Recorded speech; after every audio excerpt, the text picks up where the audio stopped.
자, 지난주에 저희 집사람이 말씀 읽기 전에 먼저 나눕시다.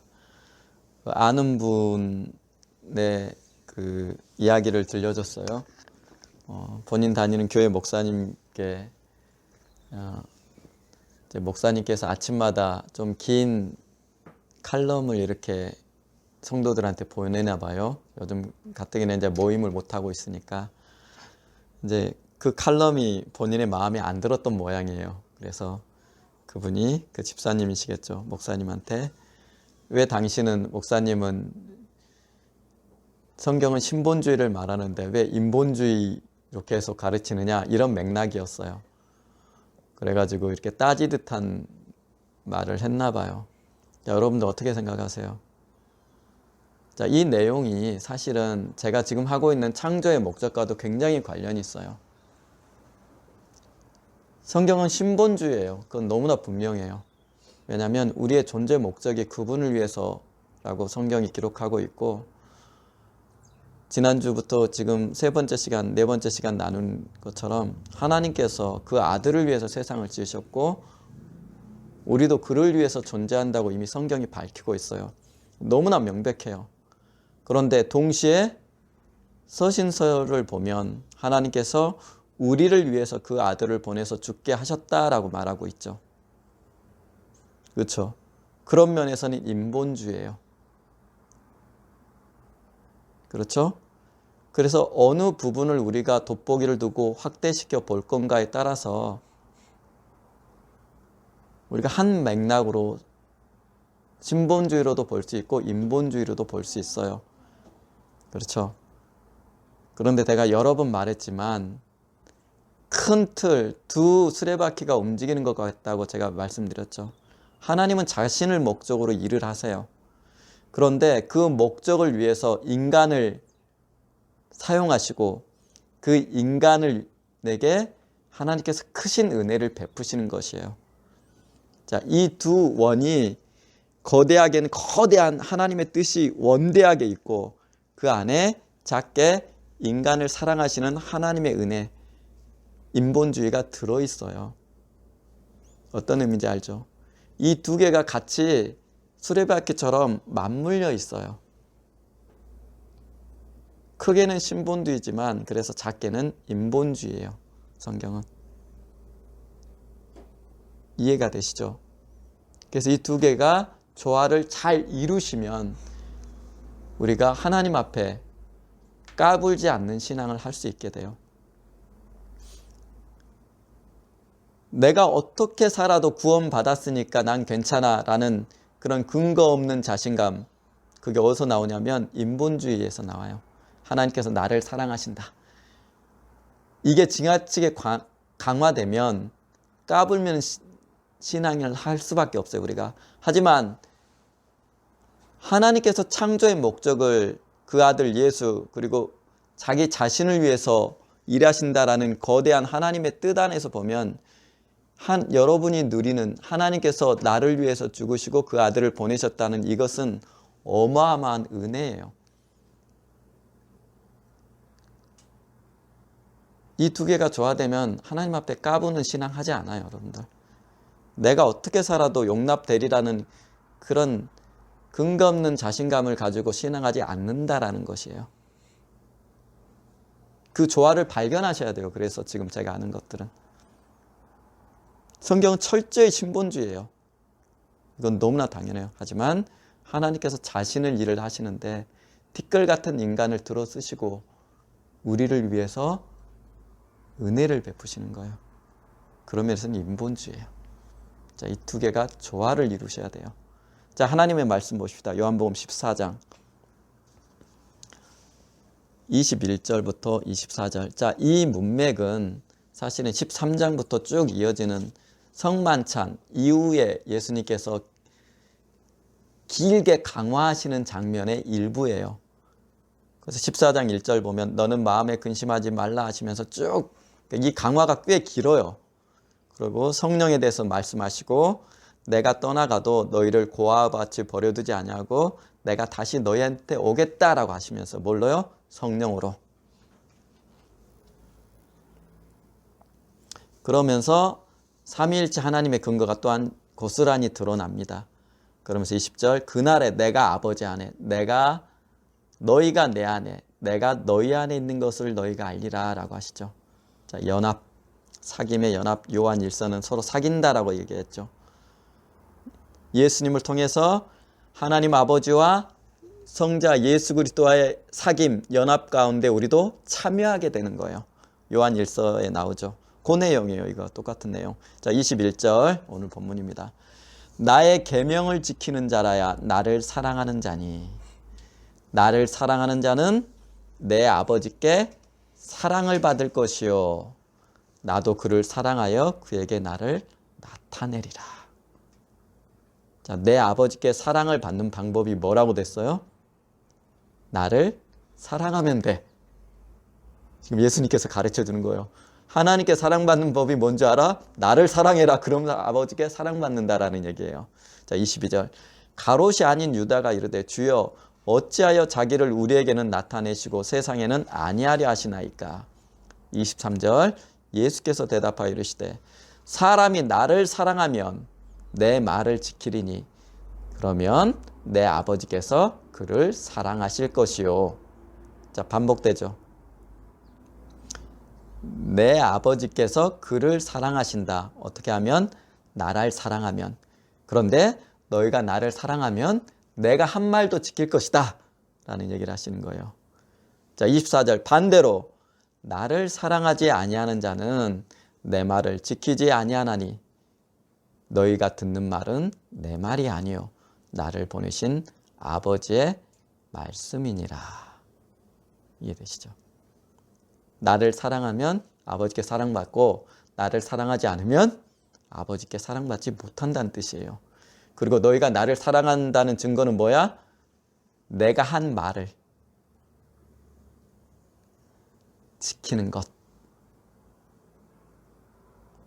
이것이 나를 사랑하는 근거가 된다라는 얘기예요. 자, 이런 내용이 자, 15절에도 똑같이 나오죠.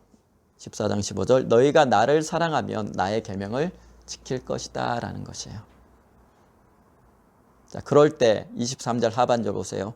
우리가 그에게 가서 여기서 말하는 우리는 아버지와 아들이죠. 그렇죠? 자, 두 위격이 그대로 있죠. 우리가 그에게 가서 나를 사랑하는 자 그리고 나를 사랑하기 때문에 내가 한 말을 지키는 자에게 가서 거처를 그와 함께하리라.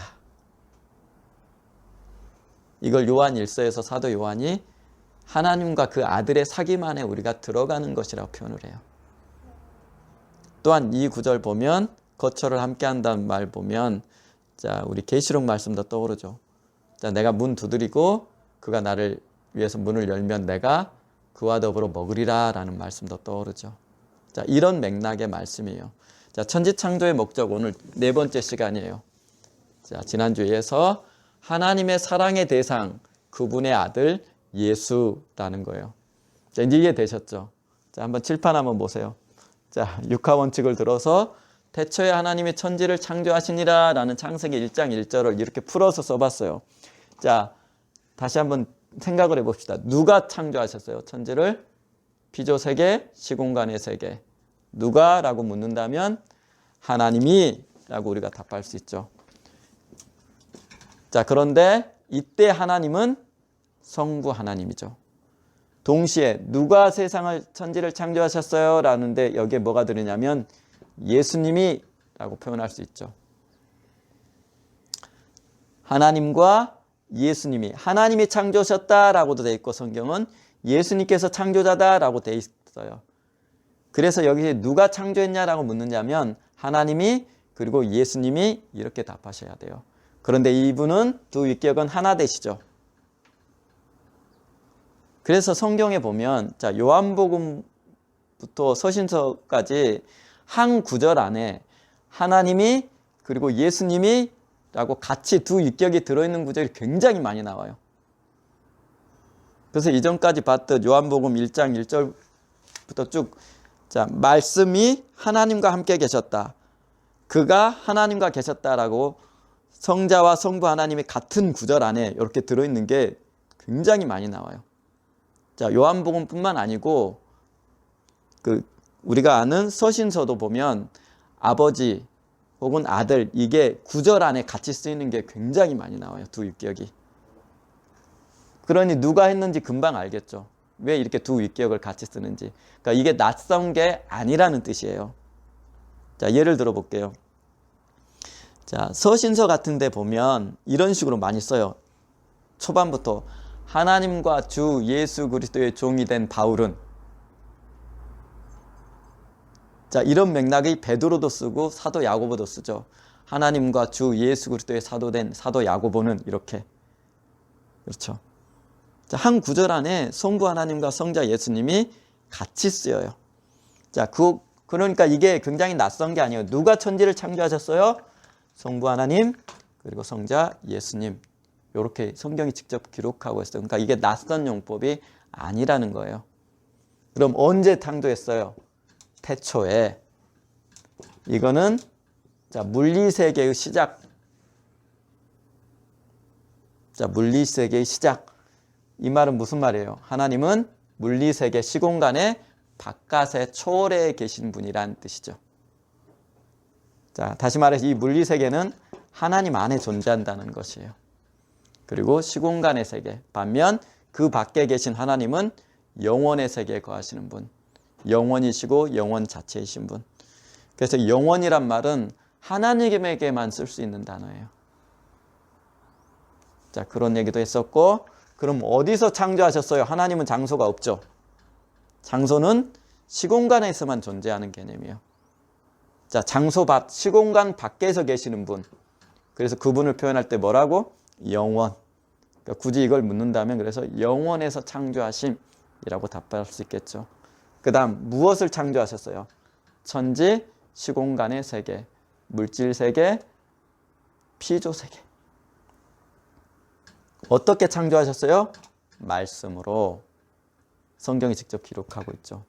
하나님께서 말씀으로 지으셨다. 왜 창조하셨어요?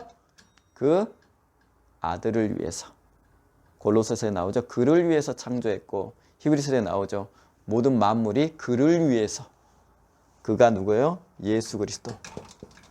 그래서 천지 창조의 목적, 왜 창조하셨어요? 하나님이 세상을 예수 그리스도, 그분의 아들 예수를 위해서 창조했다.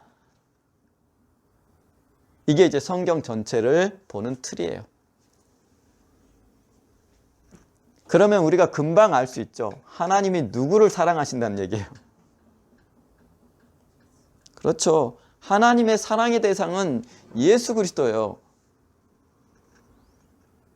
하나님의 사랑의 대상은 예수 그리스도예요, 여러분들. 그래서 예수 없이는 아무것도 아니에요. 아무것도 아니에요. 하나님의 사랑이 예수 그리스도예요. 그래서 직접 성부 하나님께서 내가 내 아들 예수를 사랑한다라고 고백하시는 장면이 마태복음 3장 그리고 17장쯤에 나오죠. 저는 내 사랑하는 아들이요 내 기뻐하는 자다. 저는 내 사랑하는 아들이요 내 기뻐하는 자니 너희는 저의 말을 들으라 라고 성부 하나님이 직접 말씀하시죠. 이게 성부 하나님이 직접 증언하시는 거예요. 내 사랑의 대상은 예수 그리스도라는 거예요. 당연한 거예요. 창조의 목적이 그분이기 때문에, 인간 창조의 목적도 그분이기 때문에 여기서 그분이 성부 하나님의 사랑의 대상인 건 너무나 당연해요. 그러니까 성부 하나님이 직접 말씀하세요. 내가 내 아들 사랑하는 거야. 자, 두 번째, 예수님께서 직접 그렇게 말씀하세요, 스스로가.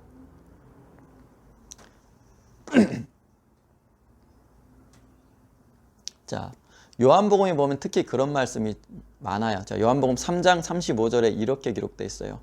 아버지께서 아들을 사랑하사. 자, 아버지와 아들이 같은 문장 안에 들어있죠. 이것도 너무 많아요. 이렇게 보면. 그러니까 삼위일체를 부인한다는 건 말이 안 돼요. 그래서 기독교 신앙에서 자, 아버지께서 아들을 사랑하사 만물을 그 손에 주셨으며 라고 되어 있어요. 아버지가 누굴 사랑하는지 알아? 바로 나를 사랑해라는 거예요. 예수님이 하시는 증언들이죠. 그리고 요한복음 15장에도 보면 아버지께서 나를 사랑하신 것 같이 라고 기록되어 있어요. 직접. 자, 예수님께서 하시는 고백이에요. 이거는 예수님 스스로의 증언이에요. 그리고 요한복음 17장 23절에도 아버지께서 나를 보내신 것과 또 나를 사랑하심 같이라고 얘기해요. 성부 하나님도 내가 내 아들 예수를 사랑한다라고 말씀하고 계시고, 예수님 스스로도 아버지는 나를 사랑한다라고 얘기를 해요. 오늘 본문에도 얘기하죠. 그러니 아버지께서 나를 사랑하시기 때문에 너희가 하나님께 사랑받는 법은 뭐냐면 너희가 나를 사랑하는 거야. 당연한 논리죠. 아버지께 사랑받으려면 나를 사랑하면 돼. 그리고 내가 한 말을 너희들이 지키면 돼. 그러면 아버지께 사랑을 받을 거야 라고 얘기를 하는 것이에요.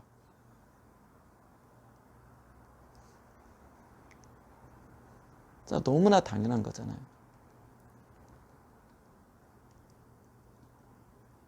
자, 그래서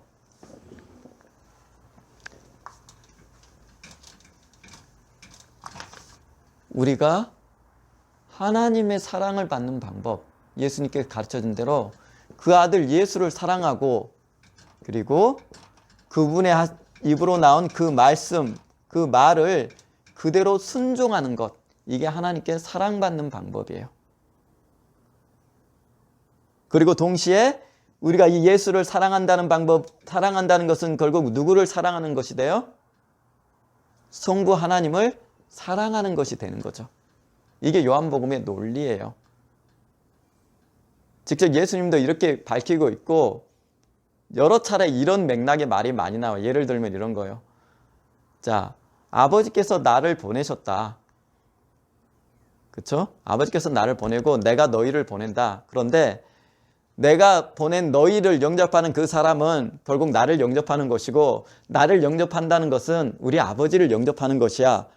이런 논리로 요한복음에 예수님께서 말씀을 하시거든요. 자, 너희가 나에게 영광 돌린다는 것은 곧 아버지께 영광을 돌린다는 거야. 이런 맥락들이에요. 이것도 똑같은 맥락이에요. 게다가 예수님 입으로 나온 요 말씀은 그 기원이 어디예요?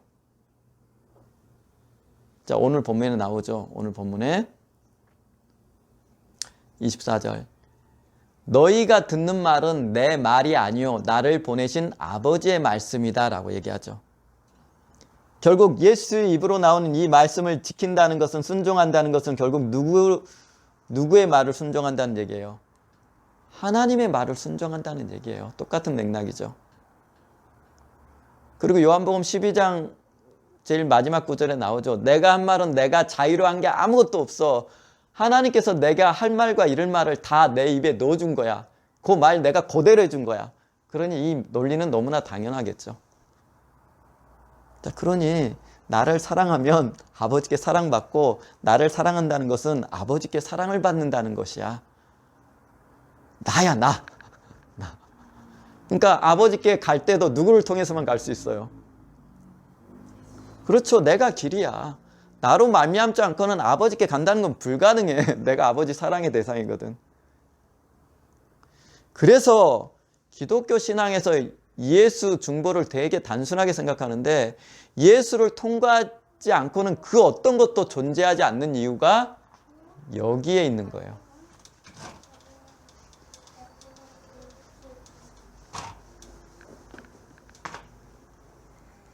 그래서 예수라는 문을 통과하지 않고는 아무것도 이루어지지 않아요. 우리가 기도를 예수 이름으로 하죠. 전도도 예수 전하는 걸로 하죠. 찬양도 누구한테 해요? 예수님께 하죠. 봉사도 누구 이름이에요? 예수 이름으로 하죠. 헌금, 나눔, 모든 게 다 누구 이름이요? 예수 이름. 그래서 예수를 통과하지 않고 이루어진 건 아무것도 없어요. 기독교 신앙에. 이 말은 무슨 얘기예요? 하나님의 시선이 누구한테 가 있다는 얘기예요. 하나님이 가장 사랑하시는 분, 예수 그리스도께 항상 머물러 있어요. 그래서 내 이름으로 함께하면 나도 거기에 있다라고 그러죠. 그렇죠? 예수 이름에만 반응하신다는 얘기예요. 예수에만, 하나님은. 왜요? 하나님이 그분을 사랑하시거든요. 그래서 세상도 짓고 우리도 지었기 때문에 예수 이름에만 반응하세요. 예수 없이 내가 별 난리를 쳐도 하나님 관심 없어요. 뭐에 관심 있어요? 그에게 예수 있는가 없는가만 관심 있어요. 왜? 그분을 위해서 존재하는 거거든요. 피조세계든 우리 인간이든.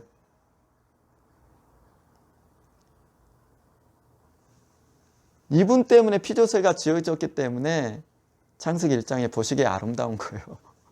이분 때문에.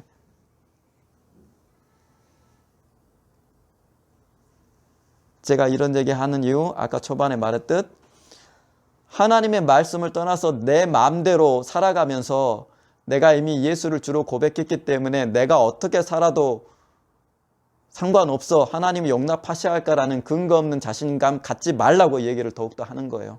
아니에요. 하나님, 여러분들 예수의 말씀을 지금 얘기하고 있잖아요. 그러면 내 말을 지키면 하나님께 사랑받을 것이요 라고 예수님 말씀하셨죠. 그러면 예수님의 말씀을 거역하고 대적하면 어떻게 될 것 같으세요? 당연하죠. 하나님께 사랑받지 못한다는 뜻이에요. 자, 요한복음 3장에 직접 밝히고 있잖아요. 자, 제가 요한복음 3장 한번 읽어드릴게요. 잘 보세요.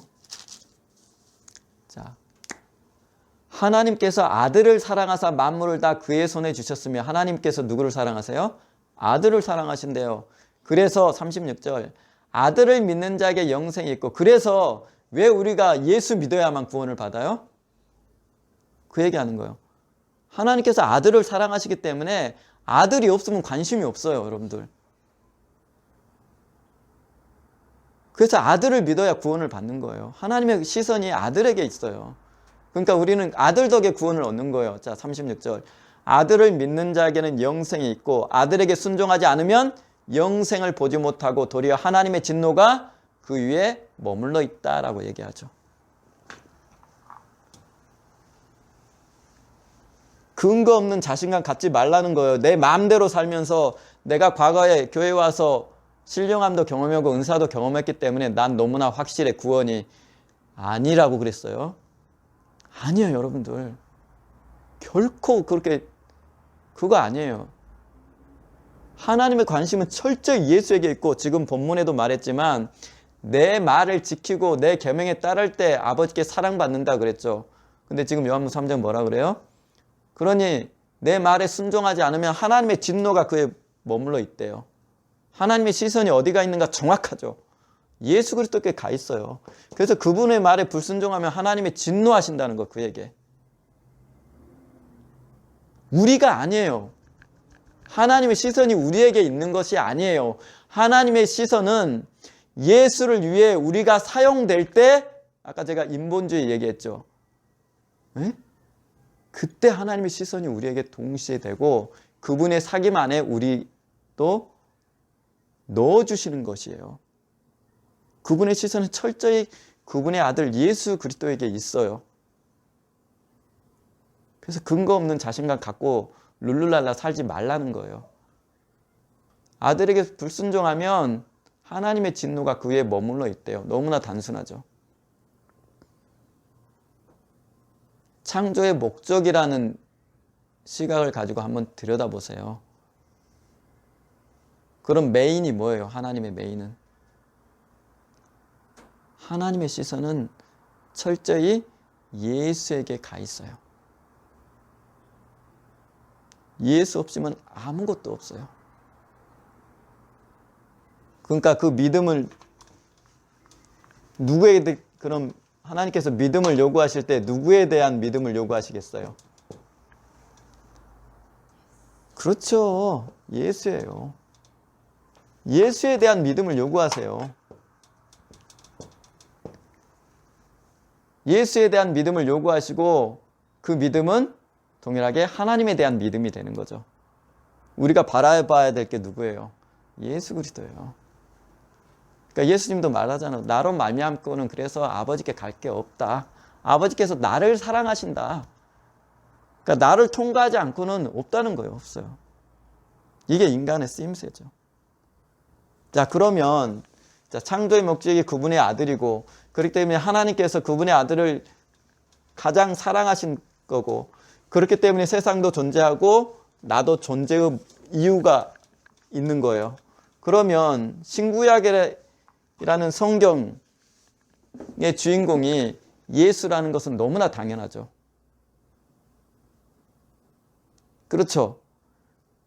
예수님께서 요한복음 5장 39절에 뭐라 그래요? 너희가 이 성경을 상고한다. 거기서 말하는 성경은 물론 당연히 구약일 거예요. 그런데 이 구약 성경 너희가 상고하지? 근데 구약이 누구 얘기인 줄 알아? 내 얘기야. 이런 얘기 하시죠. 누가복음 24장에도 동일한 얘기 하시죠. 27절쯤에 나올 거예요. 자, 너희가 모세의 시편, 모세의 오경이라든지 시편이라든지 선지서 읽지? 근데 그게 누구에 대한 얘기야? 그렇죠. 예수에 대한 얘기예요. 구약 자체가 예수 얘기란 얘기예요, 지금. 너무나 당연한 거예요, 그래서.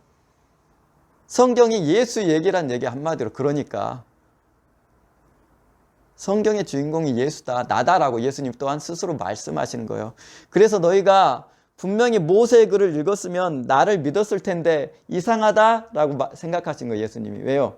모세 오경도 내 얘기하는데 너희들이 모세 오경을 똑바로 읽었으면 모세 오경에서 나를 발견했을 건데 예수님을 발견하지 못하고 몰라봐요. 그렇죠. 자, 이런 상황이 된 거예요. 자, 이 맥락이 이해되시죠? 성경은 그래서 굉장히 단순해요. 성경은 그냥 예수님 책이에요. 구약도 예수님, 신약도 예수님. 성경 위에서 그냥 예수 한 분이 서 있구나라는 걸 보시면 돼요. 하나님은 예수를 위해서 일하세요. 그럼 제가 서두에 얘기했던 하나님께서 그러면 우리에게 은혜 베푸시고 우리를 위해서 아들을 주시고 이건 뭡니까? 라고 물을 수 있죠. 전제가 뭐예요? 예수 안에서. 인간이 예수를 위해서 창조되었고, 그렇죠? 그리고 그 안에서 창조의 목적대로 살고, 그렇죠? 그리고 예수라는 붙여서 그 안에 들어온 자를 우리가 하나님께서 구원하셨죠. 요 부분 안에서 하나님께서 우리를 위하여라는 요 단어가 이때 의미가 있는 거예요. 요 때만. 그래서 에베소서 1장에 쭉 보면 사도 바울이 하는 말들이 있죠. 공통적으로. 누구 안에서? 예수 안에서 매 구절 반복되죠. 열 몇 번 반복돼요. 그리스도 예수 안에서, 그리스도 예수 안에서, 그리스도 예수 안에서. 그리고 그 말미에 뭐라 그러냐면 너희는 그리스도 예수로 인해서 은혜로 구원받은 것이고 이것은 하나님의 선물이야 라고 얘기하죠. 그럼 그 은혜는 누구 때문에 베풀어지는 거겠어요? 예수 때문에. 그 선물은 누구 때문에 줘요? 예수 때문에 준 거예요, 하나님이. 하나님이 인간을 죽이셔도 할 말이 없어요. 뭔 의미가 있어요, 인간이? 하나님의 입장에서 영원이신 분에게 이 흙먼지를 모아서 창조된 이 인간이 뭔 의미가 있어요? 아무런 의미 없어요. 예수 없으면 아무런 의미 없어요. 정말 아무런 의미 없어요. 자, 이 맥락 속에 있어요. 그래서 신본주의라는 말 아까 서반에 했죠. 이 신본주의의 중심은 누구란 얘기예요? 예수. 그분으로 인해서 베풀어지는 은혜. 에베소 1장이 선물이라고 표현했죠. 자, 여기다 돋보기를 주면 하나님께서 우리를 위해서 아들을 보내셨다라는 이게 돼서 이 부분은 인본주의가 되겠죠. 근데 이 인본주의가 가치 있는 것은 누구 안에서? 예수 안에서. 그래서 두렵고 떨림으로 구원을 이루라라는 말을 사도 바울이 얘기하죠. 아니, 베드로가 얘기하죠. 베드로. 우리가 나그네로 있을 동안에 두렵고 떨림으로 너희의 구원을 이루라라는 얘기를 해요. 그래서 예수를 버리고 예수를 대적하면서 룰루랄라 내 마음대로 살아가면서 난 구원받았네 하지 말라는 것이에요. 그분의 관심이 누구예요? 예수. 하나님께 사랑받으려면 내가 한 말대로 살아라. 내 계명을 지킬 것이다 라고 예수님이 얘기하죠. 근데 내 계명 지키지 않으면, 내가 한 말 지키며 순종하며 살지 않으면 하나님의 진노가 너희 안에 머물러 있을 것이다 라고 예수님이에요. 그 이유는 창조의 목적이 그 아들 예수고 하나님의 사랑의 대상이 그분의 아들 예수 그리스도이기 때문에 그래요. 그러니 예수에 반하면 하나님이 당연히 진노하시죠. 네가 존재하는 이유가 예수 때문인데 예수를 반항하며 살아요.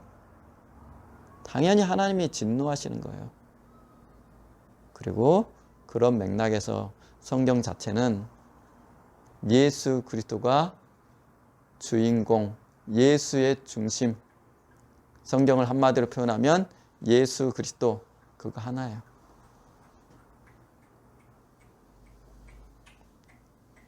자, 창조의 목적의 맥락에서 몇 가지 제가 설명드렸어요.